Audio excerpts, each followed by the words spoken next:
वीराने में एक शम्मा है अब तक रोशन, दिल के वीराने में एक शम्मा है अब तक रोशन, कोई परवाना मगर जी कोई परवाना मगर अब ना इधर आएगा। तो ये भाइयों की याद में और भाभीियों की याद में कोई परवाना अब ना इधर आएगा, लेकिन उनकी यादें आ रही हैं बहुत, उनकी बातें बहुत याद आ रही हैं। अस्सलाम वालेकुम, वो बातें तेरी के फोरम से नवीद फारूकी हाजिर। मेरी खुशनसीबी, हमारे चैनल की खुशनसीबी, हमारे मुल्क के लिए खुशनसीबी, हमारी कौम के लिए खुशनसीबी, आज इतनी बड़ी एक हसीन और जमील शफीक और नफीस खातून हमारे साथ मौजूद, जो इतनी बड़ी एक, हम समझते हैं पाकिस्तान की बहुत बड़ी फैमिली, उसको फिल्म इंडस्ट्री की फैमिली कहना बिल्कुल सही नहीं होगा, क्योंकि मेरे ख्याल से हम समझ सकते हैं एक बहुत ही एजुकेटेड फैमिली है उससे इनका ताल्लुक। मैं चाहूंगा मैमूना भट्ट साहिबा आप प्लीज अपना तारुफ कीजिए, और उसके साथ मैं उस्मान भट्ट साहब से भी रिक्वेस्ट करूंगा कि आज हमें कुछ आगाही दें और कुछ अपने बेहतरीन गाने सुनाए दें, और आपसे तो हम आइंदा भी बात करते रहेंगे। तो मैमूना साहिबा और फिर उस्मान साहब प्लीज अपना तारुफ कराइए। Thank you so much Naveed साहब, आपने मुझे इनवाइट किया और मैं अपने आप को बहुत ऑनर समझती हूँ आपके प्रोग्राम में आने के लिए, क्योंकि आपके प्रोग्राम के बारे में बहुत कुछ सुना हुआ है। तो बाकी ये है कि मेरे माशाल्लाह आपको पता है कि भाइयों के नाम सब पता है पूरी इंडस्ट्री, संतोष साहब जिनका असली नाम जो था सैयद मूसी रजा, दरपन साहब जो थे उनका नाम सैयद इशरत अब्बास, फिर एस सुलेमान जिनके भी हाल ही में इंतकाल हुआ है। जी मंसूर और मैं, हम सब में फैमिली में छोटे हैं। बाकी मेरी और सिस्टर्स माशाल्लाह सब हमारी फैमिली है, और भाभियाँ जो हैं उन्हें सब मीला भाभी थी, दोस्त साहब की फर्स्ट वाइफ, सब अल्लाह का शुक्र है बड़ा अच्छा टाइम गुजरा हुआ है। And it was like one family, हम लोग सब एक साथ सब रहा करते थे और बहुत टाइम अच्छे गुजरे हुए। वो क्या जमाना होगा और क्या दबदबा होगा, क्या शानो शौकत होगी जब आपके घर में जब आप लोग मौजूद होते होंगे, जहाँ पर एक एनर्जी शबिया खानम साहिबा की, एक नैया सुल्ताना साहिबा की, और दरपन साहब की वजाहत, और संतोष कुमार साहब की बागपन, और फिर एक का नाम आप भूल गए, सुलेमान साहब की वाइफ जरीन पन्ना जो है वो हम सब एक जी बिल्कुल, उनका भी बिल्कुल हम सब उनके बारे में भी बताइएगा हमें, क्योंकि मुझे भी और बहुत सारे लोग सुनना चाहते हैं इन लोगों के बारे में। जरीन बेगम साहिबा के बारे में आप जरूर बताइए कि वो मैंने बहुत सुना है, और वो आखिर वक्त तक शायद उनके साथ भी दिया उन्होंने सुलेमान साहब का। बहुत उन्होंने बहुत साथ दिया अपना सुलेमान साहब के साथ, बहुत उन्होंने किया। बस उनका वक्त आ गया हुआ था बेचारों का, अब क्या कर सकते हैं। लेकिन ये कि अल्हम्दुलिल्लाह हमारी फैमिली में सब हम लोग सब एक हैं, कोई वो उसमें वो नहीं है, एक दूसरे को सपोर्ट करना है, एक दूसरे के साथ। अल्लाह का शुक्र है पढ़ी लिखी फैमिली है, बैकग्राउंड आपको पता है, हम लोग सारे एजुकेटेड फैमिली से। संतोष साहब जो थे वो इंडिया से आए जी, 1925 में उनकी पैदाइश हुई। उसके बाद उन्होंने इंडियन सिविल सर्विस कमीशन से इम्तिहान पास किया, और फिर वो फॉरेन सर्विसेज में काम करते रहे। मुझे हैरानगी ये होती है, और बड़ी बात है कि उस जमाने का इंडियन सर्विसेज का जो एग्जाम था, वो कहते हैं कि ब्रिटिश लोगों ने डिजाइन किया था, वो इतना मुश्किल एग्जाम था कि आज का जो इंडिया का और पाकिस्तान का कंबाइंड वो इतना मुश्किल नहीं है जो उस वक्त होता था। तो इतनी जबरदस्त एजुकेशन करने के बाद और फिर इतनी अच्छी जॉब करने के बाद अपना करियर और ये सिविल सर्विसेज छोड़कर फिल्मों की तरफ आना, ये उस वक्त क्या आपके वालिदैन का क्या रिएक्शन था, वो जरा आप बताएं प्लीज, और इनका क्या ख्वाहिश थी? जी एक्चुअली ये लोग बॉम्बे में थे, और मेरे फादर के दोस्त थे, मुझे उनका नाम नहीं याद आ रहा, वो बहुत उनकी ख्वाहिश थी कि दोनों भाई माशाल्लाह बड़े हैंडसम थे, खूबसूरत हसीन तरीन थे, तो बस वो चाहते थे कि ये किसी तरीके से फिल्म में आ जाए। तो उन्होंने मेरे फादर से रिक्वेस्ट की थी कि आप इनको भेजो मूवी में। इन्होंने 2-3 मेरे ख्याल इंडियन मूवीज में भी काम किया हुआ है वहाँ पे, जो मुझे याद है। और सुलेमान साहब ने तो दिलीप कुमार का बचपन का रोल किया हुआ है, मेला फिल्म में उन्होंने बच्चा का किरदार अदा किया था। फिर उसके बाद वो 1948 में आई थी, उसके बाद उन्होंने काम नहीं किया। एक और काम किया गुलफाम में, जो अपने भाई की फिल्म थी, उसके बाद उन्होंने अदाकारी छोड़ दी थी, और फिर वो डायरेक्शन की तरफ आ गए थे। गुलफाम जो थी कॉस्ट्यूम मूवी थी, और बहुत अच्छी डायरेक्टर, बड़े यंग थे सुलेमान भाई उसमें।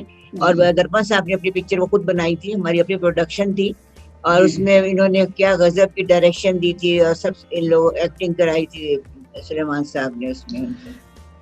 ये जो अगर मैं वैसे पूछूं आप लोगों के भाइयों की, आपकी इनकी फिल्मों में आपकी कौन सी फेवरेट फिल्म है जो आपने उस वक्त देखी हो या इनके साथ देखी हो, कुछ बताएंगी? कोई एक फिल्म वैसे का तो नाम अगर हमारी काफी अपनी काफी प्रोडक्शंस थी, संतोष साहब, दर्पण साहब की अपनी काफी मूवीज इन लोगों ने बनाई थी, लेकिन जो मुझे याद आती है वो एक थी इनकी प्रासकोगे दामन, सबिया खानम जी थी जी इसमें जी और जी संतोष भाई थे हम। जी जी। जी। और वादा थी, वादा पिक्चर थी पुरानी। वादा तो बहुत ही वादा प्यारी फिल्म सात थी, जब तेरे शहर से गुजरता हूँ और तेरी कैसे रुसवाइयों और से डरता हूँ। 7 लाख थी। जी, 7 लाख थी। और और दर्पण मेरी साहब अपनी की जो थी वो जी थी मेरी पायल अपनी की फिल्म झनकार। पायल की झनकार, ये भी बहुत मशहूर फिल्म थी। और इनकी फिल्मों को ज्यादातर फिल्में सिल्वर जुबली, डायमंड जुबली और प्लैटिनम जुबली होती थी। और फिर वही बात है, जो स्टारडम था, जैसे इंडिया में राज कपूर राज कर रहे थे या दिलीप कुमार जो बात कर रहे थे, और यहाँ हमारे यहाँ दर्पण साहब और संतोष कुमार साहब, ये ऐसे लोग हमारे स्क्रीन पे पर्दा सीमी जिसको कहते हैं वो राज कर रहे थे। तो वो जो इनकी जो कपड़े पहनते थे मिसाल के तौर पे, जो उनकी डिमीनर था जिसको कहते हैं, जो उनकी बॉडी लैंग्वेज थी, वो इतनी जबरदस्त। हमें तो वो याद आते थे जैसे अमेरिका सॉरी हॉलीवुड के हीरोज, रॉक हडसन या आपके बाद में हैरिसन फोर्ड वगैरह आए। तो ये उस कैलिबर के लोग थे। इनके जो जैसे जेम्स बॉन्ड में हम देखते हैं सूट्स, वो सूट जो पहनते थे, मजाल है कि कई चीज एक शिकन भी आ जाए उस सूट के ऊपर। तो ये बारीकी और ये नजाकत कहाँ मिलती है? तो ये कहाँ से आ रहा था सारा मुझे कुछ? नवीद, मुझे याद है कि मुझे याद है नवीद के दफा संतोष साहब गए थे इंडिया। वो इंडिया गए थे तो उन दिनों दिलीप साहब जो थे वो गए थे, शायद कीनिया गए हुए थे, तो इनकी मुलाकात नहीं हुई थी। That okay was his last trip to India. जब वापस आए तो उनकी तबीयत खराब हो गई थी, पास्ट अवे। तो मैं जब कराची में थी तो मुझे कुछ लोगों ने बताया कि दिलीप साहब आए हुए, तो फिर मैं उनको मिलने गई थी, उन्होंने बुलवाया था जी मुझे। जी तो जी मैं उनको मिलने गई तो उन्होंने बहुत इज्जत दी, बहुत रिस्पेक्ट से बात की। फिर उन्होंने कहा कि उन्होंने भी ये नहीं कहा संतोष, उन्होंने कहा मूसी आया था मिलने के लिए, but I was not there, I was in Kenya. और मेरी उससे मुलाकात नहीं हो सकी। ये एक टीवी चैनल था, उन्होंने बुलाया था, तो बस मेरी वहां मुलाकात हुई थी और बड़ा अफसोस किया था उन्होंने, संतोष भाई। तो उस्मान, मैं लिबर्टी लूंगा इस वक्त, आप अगर कुछ हमें इनकी फिल्मों से कुछ गुनगुना के सुनाएं। मेरे ख्याल से वादा का वो गाना मेरा फेवरेट है, और हमारे नाजरीन के लिए भी वो बहुत बड़ा एक वो चीज तोहफा होगा। थैंक यू नवीद भाई। मैं आपको सुनाता हूँ वादा का। ये जो गाना सुनाने लगा उसके पीछे थोड़ा सा बैकग्राउंड बता दूं कि लाहौर आर्ट्स काउंसिल ने मेरी जो ममानी थी मरहूमा सबिया खानम, उनके ऑनर में जी जी एक, एक शो किया था। ये कुछ 5-6 साल पुरानी बात है। तो वहाँ मुख्तलिफ आर्टिस्ट आके उनके गाने गा रहे थे। तो अच्छा उन ऑर्गेनाइजर्स में जरीन मामी भी शामिल थी। तो उन्होंने बताया कि भाई मेरा उनका भांजा कराची से आया हुआ, ये खुद भी गाता है। उनको बड़ा अच्छा आइडिया लगा कि भाई अपना भांजा ही इन्हीं को ट्रिब्यूट करे। तो मुझे बैक क्या स्टेज ले बात गए और खामोशी से और भी नीलो बेगम भी बैठी हुई थी, बहार बेगम भी, किसी को नहीं बताया। तो उन्होंने आगे सरप्राइज किया कि जी अब इनका अपना भांजा इनको डेडिकेट करेगा। तो सबिया मामी भी मुझे देख के शॉक्ड हो गई एकदम ना, कि ये कैसे स्टेज पे आ गया। और उसकी बड़ी अच्छी लोकल कवरेज भी थी। तो मैं कुछ लाइनें आपको सुना देता हूँ। जी इरशाद। तेरी रुसवाइयों से डरता हूँ, जब तेरे शहर से गुजरता हूँ। तेरी रुसवाइयों से डरता हूँ, जब तेरे शहर से गुजरता हूँ।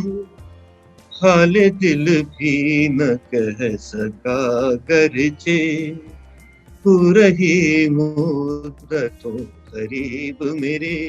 तू मुझे छोड़ कर चली भी गई, तू मुझे छोड़ कर चली भी गई। खैर किस्मत मेरी नसीब मेरे, अब मैं क्यों तुझको याद करता हूँ, जब तेरे शहर से गुजरता हूँ।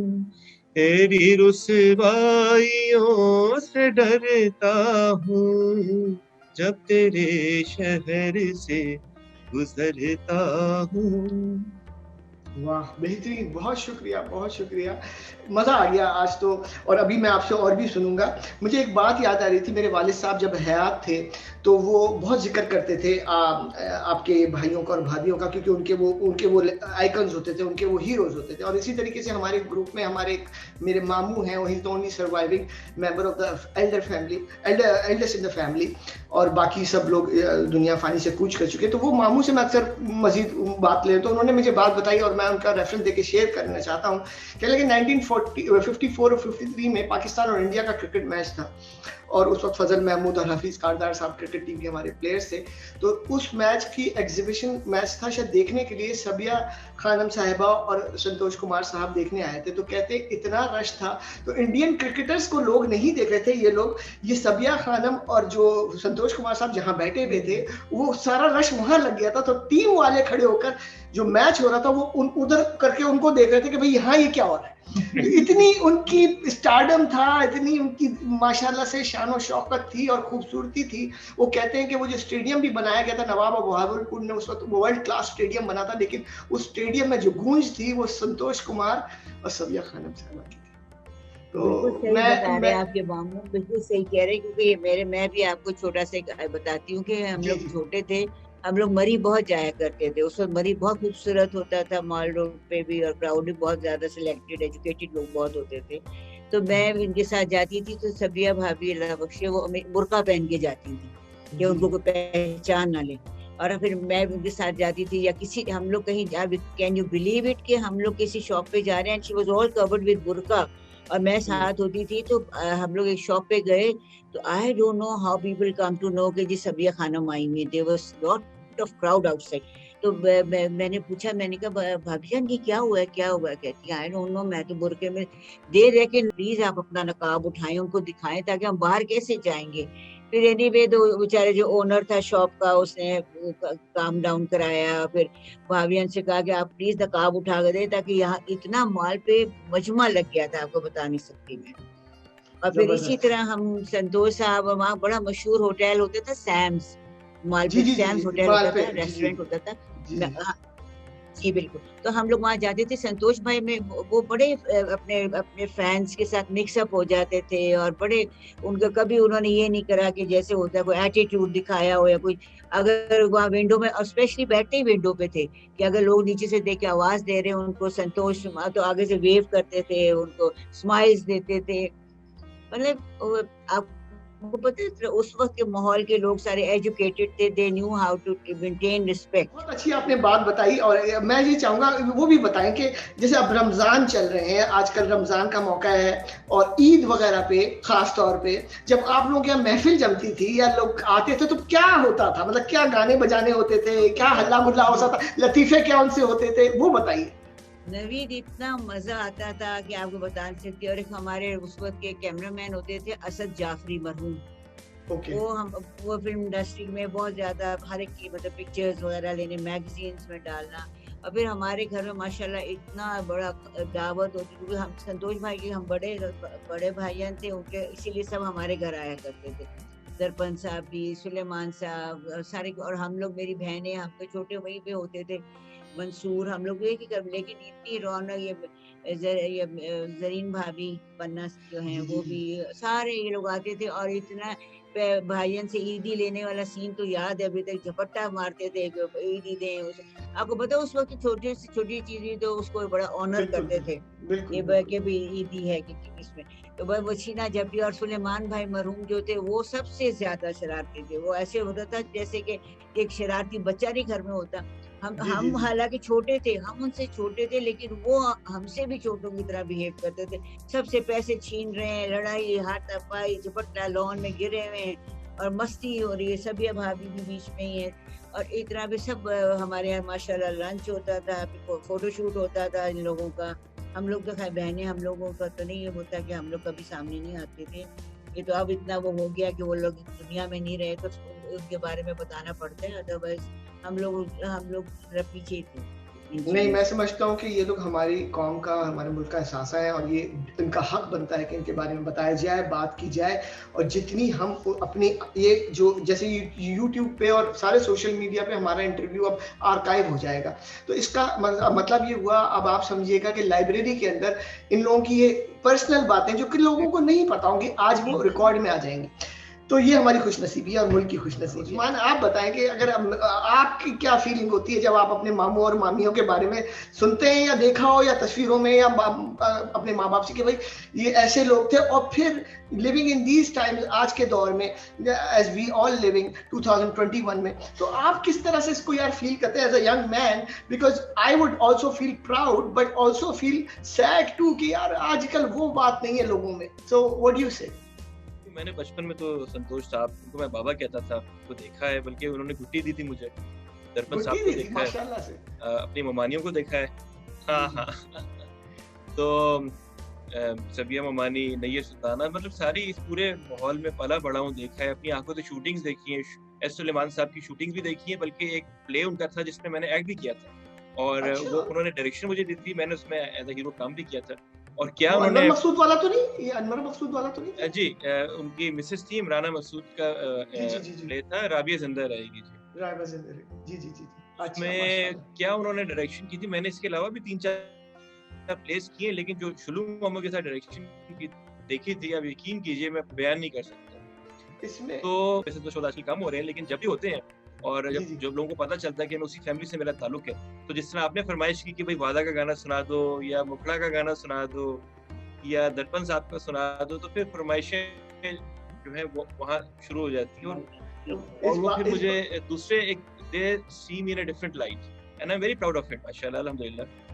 You should be if बड़ा अच्छा लगता है माशाल्लाह। हम अगर जो एक पाकिस्तानी शहरी होकर हम और फैन होकर इतने प्राउड हैं, तो आप तो फैमिली है, तो बहुत ज्यादा प्राउड होना चाहिए। तो अब इस बात पे जो आपने बात की, मुखड़ा का जिक्र आया, तो कोई छोटा सा पंजाबी का अगर एक आध अंतरा आप सुना दीजिए, या मुखड़ा सुना दीजिए, मुखड़ा से ही मुखड़ा सुना दीजिए। मुखड़ा का अभी पाकिस्तान अमेरिकन कल्चरल सोसाइटी ने मोमानी को सबिया खानम की डेथ पे ट्रिब्यूट दिया था, मैं और मेरी वालदा गए थे, उधर भी मैंने ये गाना गाया था, तो मैं कुछ लाइनें आपको सुना देता हूँ।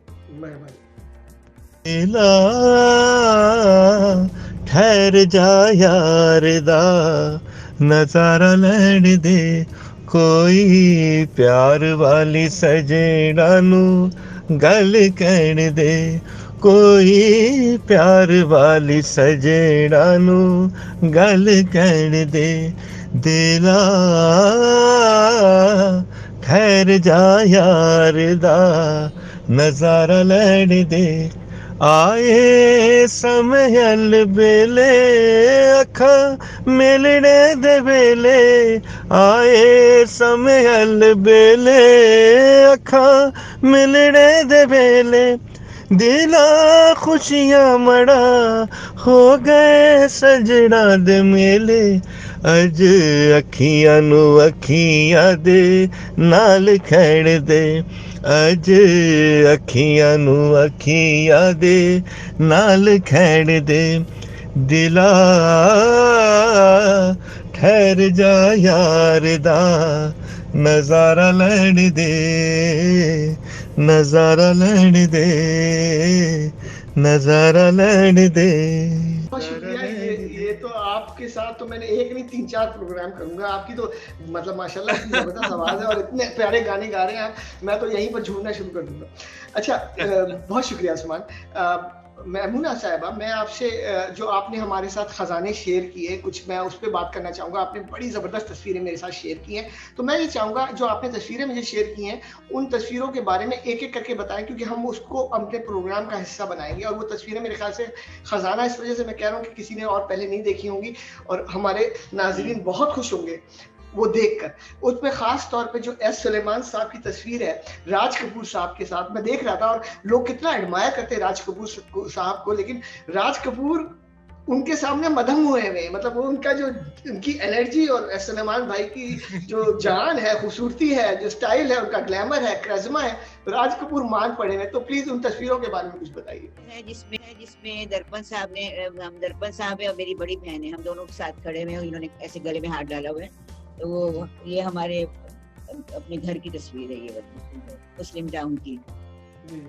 और एक ये जो हम जिसमें केक काट रहे हैं, मेरी शादी हुई थी तो ये उस्मान पैदा होने वाले थे, ये वेडिंग एनिवर्सरी थी। और ये संतोष साहब हैं और मेरे हस्बैंड हैं यूसुफ भट्ट साहब, he is retired as a commissioner now. और एक ये आपके पास आई होगी फैमिली ग्रुप है हमारा। जी जी, फैमिली ग्रुप है जी। ये मैंने स्पेशली पोस्ट कर, मुझे दिखा यहाँ जी पीछे आपने देखा होगा, इसमें संतोष भाई हैं और लेफ्ट में दर्पण साहब हैं और राइट पे सुलेमान भाई हैं। और नीचे जो बैठी हुई हैं नैयर भाभी हैं, सबिया भाभी हैं और ये जमीला भाभी संतोष साहब की फर्स्ट वाइफ थी और उनके साथ मैं बैठी हुई हूँ। और मेरी फिर बड़ी बहन थी, वो पीछे मेरे फादर, मेरे ताया, माय मदर, ये देखिए मेरी नैयर भाभी के पीछे मेरी अम्मी बैठी हुई है और सबिया भाभी है, माय सिस्टर। ये सारे, इसमें half of the people passed away. इतने लोग सब चले गए दुनिया से। दोनों बड़े भाई वो बड़ी यंग एज में चले गए, 56 और 53 साल की उम्र में, 56 और 53। तो वो 82 में शायद संतोष कुमार साहब का इंतकाल हुआ और दर्पण साहब का इंतकाल उनसे पहले हुआ था। दर्पण साहब को तो किडनी प्रॉब्लम था और हालांकि बहुत सबने कहा उनको कि ऑपरेट नहीं कराते थे, डरते थे वो बहुत। सॉरी, आप लोगों ने कभी ये सोचा कि इन लोगों का जो काम था, सबिया बेगम साहिबा का और दर्पण साहब का और संतोष कुमार और एस सुलेमान साहब का, इसको कहीं आप रिवाइटलाइज करें या इसको दोबारा से एक आर्काइव कराएं या कुछ इनका वो करें, कॉपीराइट्स भी करें, मतलब ये सारी चीजें, बिकॉज मैं इस पे भी काम कर रहा हूँ और कुछ मैं उसमें पुरानी फिल्मों को हम रीमास्टर कर रहे हैं, री इंजीनियर कर रहे हैं, ऑब्वियसली विद द परमिशन। तो ये किसके पास होना चाहिए? कि मैं इंशाल्लाह मैं बात करूंगी। ये हमारे यहाँ के उस वक्त के बहुत मशहूर यहाँ के डिस्ट्रीब्यूटर है सतीश आनंद। जी जी जी जी। सतीश मोस्टली हमारे भाइयों की पिक्चर्स वगैरह वो लेते थे। तो वो ये होगा कि मैं आप सतीश से राब्ता करके आपका कांटेक्ट नंबर दे दूंगी या वो आपसे खुद बात कर लेंगे। उस्मान उनसे बात करके आपको बताएंगे क्या कहते हैं। नायला है या फिर वादा है या बाजी है, और फिर वो बाद में एस सुलेमान साहब की तो वो फिल्म वो मैंने खुद ड्राइव इन सिनेमा में कराची में अपने वालिद साहब के साथ जाके दी थी। I was a kid. उफ ये बीवियां, शाहिद और आसिफ रजा मीर थे। बड़ी फनी फिल्म थी वो, 2 बीवियां थी और वो it was a comedy film. तो वो उनकी आपने देखा नहीं शाहिद ने कितना अच्छा शाहिद का आपने देखा होगा फेसबुक पे, उसने इतना अच्छा उनको सुलेमान भाई के बारे में कितना अच्छा उसने किया। मैंने बताया था उनको फोन करके जब उन्होंने पास हुए, आई टोल्ड हिम। ओके तो ये जो अच्छा, फिर ये जो उफ ये बीवियां तो बड़ी कमाली फिल्म थी। उसके बाद फिर उन्होंने फिल्मों में काम नहीं किया। मैंने अपनी टॉक में भी कहा था कुछ दिल बर्दाश्त हो गए थे मीडिया से, शो बिजनेस से। तो क्या वजूहत रही? उनके स्टैंडर्ड का काम नहीं हो रहा था या उनको कोई पजीराई नहीं मिल रही थी उनके काम को? नहीं, ऐसी कोई बात नहीं थी कि पजीराई नहीं मिल रही थी। एक्चुअली उनके स्टैंडर्ड का काम नहीं था। जिस तरह के इन लोगों ने काम किए हुए हैं ना, अब वो दौर नहीं था। वो स्टार्स एक्टर्स वैसे नहीं थे जिस तरह के ये चाहते थे और जिस तरह ये करवाना चाहते थे काम। तो इसलिए इन्होंने फिर आपको पता और दौर आ गया था पंजाब बंडासा टाइप का। ये लोग तो नहीं कर सकते इस तरह के। वो मौला जट वगैरह आ गई, फिल्में इस टाइप की आ गई। और आपको पता है हमारे भाइयों ने जितनी भी पिक्चर्स बनाई है, जितने भी बनाई है, वो ऐसी बनाई है कि फैमिली के साथ आप बैठ के देख सकते थे। प्लस उसमें ये था कोई मॉरल होता था कि जब मैसेज होता था। बिल्कुल लोगों ने अपना माइंड चेंज कर लिया। सुलेमान साहब ने टेलीविजन की तरफ रुख कर लिया और वो उन्होंने प्लेस बनाए बड़े अच्छे जैसे मैंने आपको बताया। और उन्होंने जिस तरह फिल्मों में अपना लोहा मनवाया, इसी तरीके से टेलीविजन में भी उन्होंने अपना लोहा मनवाया। और जो है फिर उनकी हेल्थ थोड़ी सी जब ड्रॉप करने लगी तो बल्कि वो कराची में हमारे साथ ही रहते थे। जहाँ हम कराची में रहे वो हमारे साथ ही रहे। मेरे साथ तो बहुत यादें उनकी, बहुत ज्यादा। मेरी हम जहाँ पे भी बदकिस्मती होते थे। जी, कि मैं नहीं आप उस वक़्त राब्ते में आ सका या हम मिल सके, बट खुशनसीबी होती कि अगर उनकी हयात में अगर अब बातचीत हो जाती, लेकिन मेरी खुशनसीबी अभी ये है कि आप लोग मौजूद हैं हाँ। और आपसे बात हो रही है। तो इस पे मैं चाहूँगा उस्मान फिर आपसे लिबर्टी लेते हुए, क्योंकि मुझे बहुत मज़ा आ रहा है, एक गाने की मैं फ़रमाइश करूँगा, उनकी मशहूर फ़िल्म का गाना और मेरा फ़ेवरेट वो जो ए दिल किसी की याद में, वो अगर आप सुना दें जी। थोड़ा-सा। ये एक फिल्म थी एक तेरा सहारा, दर्पण साहब ने पिक्चराइज हुआ था। ऐ दिल किसी की याद में होता है बेकरार क्यों, जिसने भुला दिया तुझे उसका है इंतजार क्यों, वो ना मिलेगा अब तुझे जिसकी तुझे तलाश है, राहों में आज बेकफन तेरी वफा की लाश है, ये तो जरा बता मुझे तूने किया था प्यार क्यों, ऐ दिल किसी की याद में होता है बेकरार क्यों, जिसने भुला दिया तुझे उसका है इंतजार क्यों। बहुत खूब, बहुत खूब, बहुत खूब। अब मैं इतना ज़बरदस्त आप कर रहे हैं और again I keep repeating you have to come back and sing for us more and वो आपके साथ करेंगे और मैं इसमें मेमूना साहिबा को बहुत शुक्रगुज़ार हूँ, इन्होंने आपको बुलाकर हमारे लिए ना 4 चाँद लगा दिए हमारे शो पे, तो ये बहुत अच्छा लग रहा है।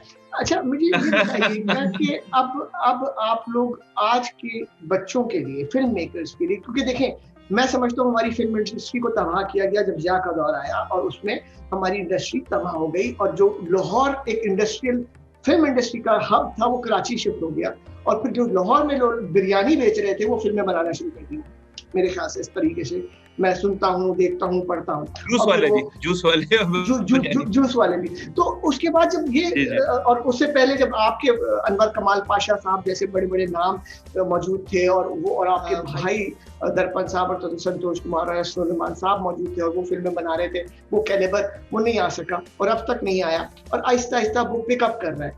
तो आजकल के लोगों के लिए मैं मेमूना साहिबा से रिक्वेस्ट करूंगा, बच्चों के लिए और फिल्म इंडस्ट्री के लिए, क्या आप कुछ कहना चाहेंगी कि क्या होना चाहिए एजुकेशन के अलावा और एजुकेशन के साथ साथ कि हमें वो मज़ा आए जो फैमिली जाकर फिल्में देखें, बच्चे जाकर देखें, बहनें जाकर देखें, माएँ जाकर देखें और एंजॉय करें, बैठकर साथ देखें पाकिस्तानी फिल्में भी, तो उसके लिए कुछ बताइए हमें। बिल्कुल सही कह रहे हैं। सबसे बड़ी बात तो ये है नवीद की फर्स्ट प्रायोरिटी जो होती है दैट इज एजुकेशन।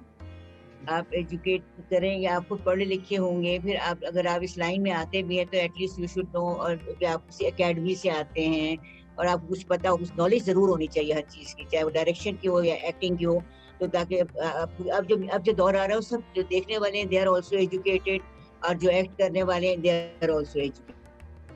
तो I think I believe that education is very important और उसके बाद बाकी चीज़ें हैं चलती हैं और चलेंगी इंशाल्लाह। आहिस्ता आहिस्ता ये तो कोविड-19 की वजह से सारा कुछ पोस्टपोन होते जा रहा है, अदरवाइज हमारे यहाँ माशाल्लाह अच्छी मूवीज अब बन रही हैं, एजुकेटेड डायरेक्टर्स भी हैं, यंग डायरेक्टर्स हैं, एक्टर्स हैं and they are doing well. आपकी कोई हमारे ड्रामेस बड़े अच्छे आ रहे हैं। जी जी, आपकी कोई आजकल के हीरोज में आपकी कोई फेवरेट कोई है एक्टर एक्ट्रेसेस या किसी का नाम लेना चाहेंगे? कोई फिल्म जो आपने देखी हो जो आपको मजा आया हो आजकल की या पिछले 5-7 साल में? सैयद नूर की फिल्म देखी दिल आपका हुआ, सैयद नूर साहब ने बड़ी अच्छी चूड़ियां बड़ी अच्छी बनाई थी और ये जो थे सैयद नूर साहब जो हैं ये मेरे भाई सुलेमान के असिस्टेंट रहे होते थे। जी मैंने पढ़ा था कि ये उनके साथ काम करते रहते और अभी हुआ करते थे और वो इस चीज को बड़ा मानते हैं। आखिरी दिनों में वो याद भी बहुत कर रहे थे शायद सैयद नूर साहब को, शायद वो मुलाकात नहीं कर पाए थे शायद कोविड की वजह से, और जो उनके जनाजे पे फिर आए और तो उनके बेटे, मैंने इंटरव्यू देखा था कि वो कह रहे थे उनके बेटे कि जी सैयद नूर साहब को बहुत याद करते रहे आखिर वक्तों में, तो he used to look up to him. Syed Noor Sahab बहुत मानते थे। जी जी जी और वो भी बहुत, और सैयद नूर भी बहुत रिस्पेक्ट देते थे। मैं तो आई वाज इन कराची, लेकिन वो एक प्रोग्राम हुआ था टीवी चैनल पे, तो उस पे सुलेमान भाई के लिए उन्होंने अरेंज किया था, और पुराने स्टार्स आए थे, और उसमें सैयद नूर ने रेड कार्पेट खुद अपने हाथ से उसने ले डाउन किया था उनके लिए। बहुत बड़ी बात। ओह माशाल्लाह माशाल्लाह। अच्छा ये बताइए कि जो आपकी दोनों भाभियों में से दोनों इतनी माशाल्लाह खूबसूरत और जबरदस्त, तो अगर मैं वैसे पूछूं, देखने में हमने तो देखा नहीं सुना है, तो दोनों में से कौन आपको लगता है सब दोनों में से they all they were very beautiful, very graceful, very beautiful, और हम लोगों को बहुत, जिसे कहते हैं बच्चों की तरह, हम लोगों को, we lived in a joint family, और हमें बिल्कुल बहुत अच्छा हम लोग इकट्ठे रहे हैं। कोई ये सबिया खानम साहिबा और निगाह, मैं चले एक और मजेदार सवाल पूछता हूं, और नैयर सुल्ताना इन लोगों ये इनकी साड़ियां, ये लोग और ब्लाउज कहाँ से सिलवाते थे और कौन सी साड़ियां पहनते थे? बिकॉज अब वो ब्लाउज भी नहीं बनते और वो साड़ियां भी वो और लोग पहन पाते वैसे, तो कुछ ये बता दें आप। नहीं वो टेलर कौन थे? उनके बच्चे भी बहुत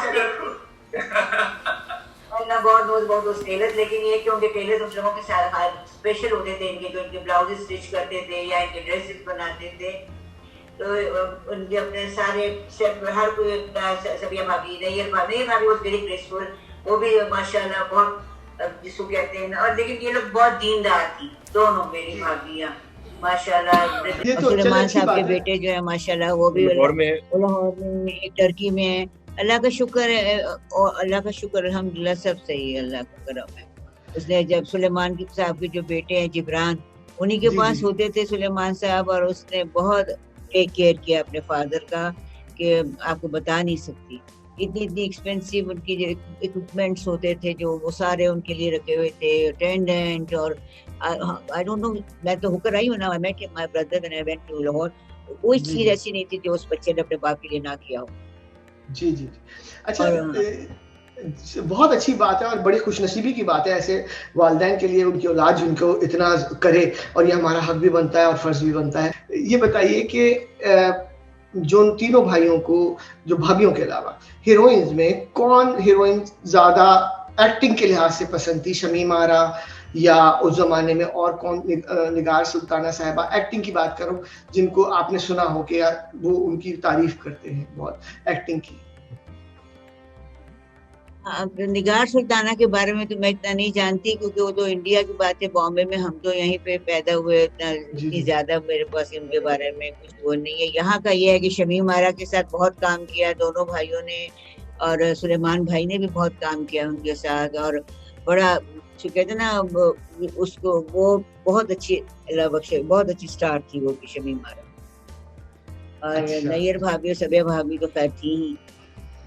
अच्छा, अब आपसे मैं चाहूंगा कि आप अगली बात जो करें वो बातें तेरी के लिए कहें, हम आप वो बातें तेरी के फोरम से आवाम को ये मैसेज देना चाहिए, कोई भी आप बात कर दे ताकि हम वो एज अ मैसेज यूज कर सकें, तो बड़ी नवाजिश होगी। थैंक यू नवीद, आपने मुझे मौका दिया यहाँ पे, और मैं आपके साथ बहुत अच्छा लगा आपसे बात करके, और आपका ये प्रोग्राम है वो बातें तेरी, इसको आप प्लीज कंटिन्यू रखिएगा, क्योंकि नई जनरेशन के लिए इट्स वेरी इंपॉर्टेंट कि they should know about our previous stars, their acting, their direction, everything they should know it, क्योंकि देखिए ना, हमें इंडिया और बॉलीवुड इधर उधर सबका तो पता होता है, अपनी आकर बारे में भी लोगों को इन्फॉर्मेशन देनी, और आपने ये जो किया, शुरू किया, इसको प्लीज आप इसको कंटिन्यू रखिएगा, and I am very thankful to you, God bless you, thank you, and इंशाल्लाह बहुत शुक्रिया, आप दुआ में याद रखिएगा। जी उस्मान, मैं आपसे रिक्वेस्ट करूंगा, आप जाते जाते आप भी कुछ मैसेज देना चाहें, क्योंकि आप तो अलमबरदार हैं हमारे और हमारी जनरेशन के, प्लीज गो अहेड। देखिए नवीद साहब, जैसे मैंने आपको बता दूं कि मैं शोज वगैरह करता हूं, तो बड़ा मुझे एक यंगस्टर से एक डिस्कनेक्ट और गैप फील होता है, एक बल्कि गिला भी है कि मैं अगर परफॉर्म कर रहा हूं तो एक यंगस्टर आता है मेरे पास, कहता है कि जी वो गाना सुना दीजिए जो अली जफर का है। मैंने कहा बेटा कौन सा? ए दिल किसी की याद में होता है बेकरार क्यों। तो मैं फिर गाना सुनाते हुए हमेशा कहता हूँ कि बेटा आप सबसे गुजारिश है कि ओरिजिनल को सुनिए, उन्होंने कवर गाया है, बहुत अच्छा जरूर गाया है, लेकिन ये ओरिजिनल सलीम रजा साहब ने गाया था, और दर्पण साहब जो मेरे मामू थे उन पे पिक्चराइज हुआ है, और फिल्म थी एक तेरा सहारा। इसी तरह दूसरा लड़का आगे कहता है वो अली सेठी का गाना सुना दीजिए, रंजिशी सही दिली दुखाने के लिए। तो मैं कहता हूँ भाई ये ओरिजिनल खान साहब मेहंदी हसन साहब की गजल है, बहुत मशहूर और पाकिस्तानी फिल्म में भी हुई है, तो आप उसको भी सुनिए। तीसरा बंदा आगे कहता है जी वो फरहान सईद का गाना सुना दें, देख तेरा क्या रंग कर दिया है। मैं कहता हूँ कि ये बहुत अच्छा उन्होंने गाया, लेकिन ओरिजिनल आलमगीर साहब ने गाया। तो जो कहना ये चाह रहा हूँ कि हमें अपने नई जनरेशन को बताने की जरूरत है कि हमारा ये जो क्रिएटिव काम है ये ओरिजिनल कहाँ से आया है, and we should appreciate and remember the original artist, जिस तरह इंडिया में होता है। अदरवाइज ये सब चीजें डिस्कनेक्ट आ जाएगा, भूल जाएंगे। तो मेरी तो जिंदगी का मिशन है कि मैं जो मुझसे हो सकेगा अपने आर्टिस्ट को जो हमारे गुजर चुके हैं, चाहे वो जिंदा हो या उनको ग्लोरीफाई करने के लिए जो मुझसे हो सकेगा मैं तो करूँगा। तो आप कुछ सुनाने वाले थे शायद आखिर में जाते जाते सुना वो अभी आपने कहा था वो एक चीज जो आपने हाँ सुलेमान की फिल्म का, बस ये आखिरी गाना आप चले। ये गाना मुझे बहुत पसंद है। ये शुलू मामू की ही डायरेक्शन है और ये मोहम्मद अली साहब पे पिक्चराइज हुआ था।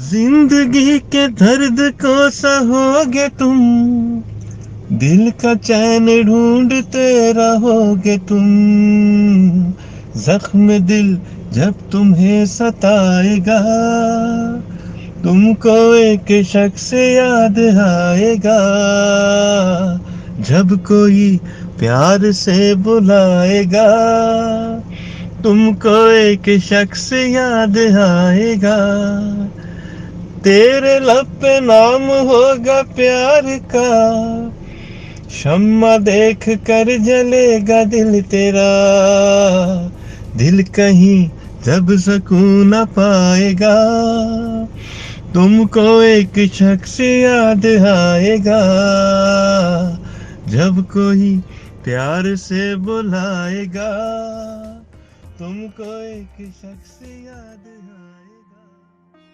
मैमूना भट्ट साहिबा और उस्मान भट्ट साहब, बहुत बहुत शुक्रिया वो बातें तेरी की फोरम से, आपको आदाब। आदाब।